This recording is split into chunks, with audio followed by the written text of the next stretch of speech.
Gangsters don't dance, we boogie.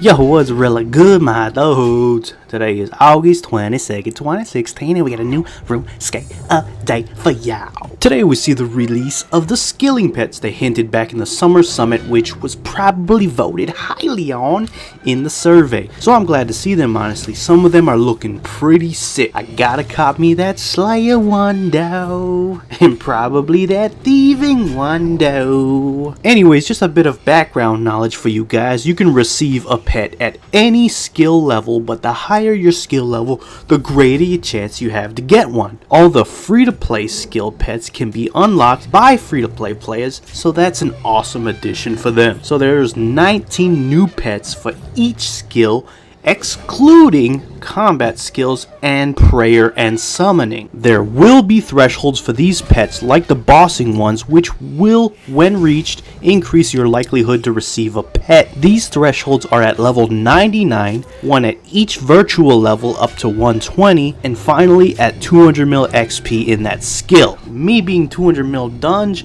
I better get the pet on my first floor, I'm just saying. You'll also notice that the pet interface had a slight update. All the boss pets have been moved to their own boss pet section, and all the skilling pets have their own section as well. It helps clean up the clutter the interface is beginning to have, so I ain't mad at that. Anyways though, without any further ado, if you haven't seen any of the pets yet, I'll show them on screen right now. Most of them are looking pretty dope. Me personally, like I said, I'm going for that Slayer one. And I see you, Sly Cooper. But I'm not gonna lie though, I'm pretty disappointed in the crafting, mining, and smithing ones, because they're just basically reskins of each other, which is kinda lame. I mean, the fire making and woodcutting ones are too, but I feel like the flames on the fire making one give it enough of its own identity to stand out, you know? I don't know. So which ones are you guys gonna get? And if you've been wondering this whole time, yes, the pets work as familiar overrides like the boss pets, which is awesome. Plus, if you happen to care, they all have some pretty fun, unique dialogue to check out. So that's it for this week's main update. Go get yourself some pants. Moving on to this week's patch notes, we got some interesting stuff. First off, some block tiles in the Yakumaru fight are fixed, as well as a bug that would occur if the poison tank died on the same tick that Yakumaru transitions a phase. Also, the Rune Dragon phase transitions have been made much smoother, allowing you to attack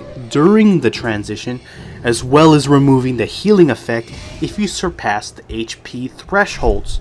However, during transitioning, any damage you deal is reduced to 10%, which in my opinion is a fine compromise. Kills are still going to be sped up. The max guild teleport on the comp cape has been brought to the top to match the max guild, allowing for one-click teles to the max guild if it's on your action bar. Which is nice for me because I finally got my comp back and was so used to the one click on the max cape. But in this gameplay on screen, it's a little older, so I'm still rocking that max cape. Also, you can now switch between full manual and revolution while in combat, which is good. It can find some niche uses for some people if they want a more relaxed combat mid-fight. The Transfigure ability would cap at healing only 5k damage, but this has been up to a new maximum of 32k HP. But realistically, you're not going to get that high, obviously. You can now right click the wilderness obelisks to choose your destination if you've done the appropriate task set. The Nightmare Muspa and Light Creature familiars now have combat versions. The Crackling perk will now deal damage based on your main hand weapon style when it activates. And finally, they increased the legacy damage modifier from 2.1 to 2.3 in PVM, causing greater damage in Legacy now. Because since the release of Legacy, EOC DPS has increased dramatically.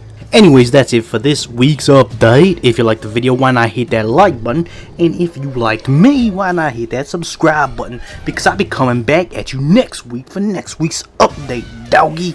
We looking at the Catherby and White Wolf Mountain update. Gonna be juicy. Holla.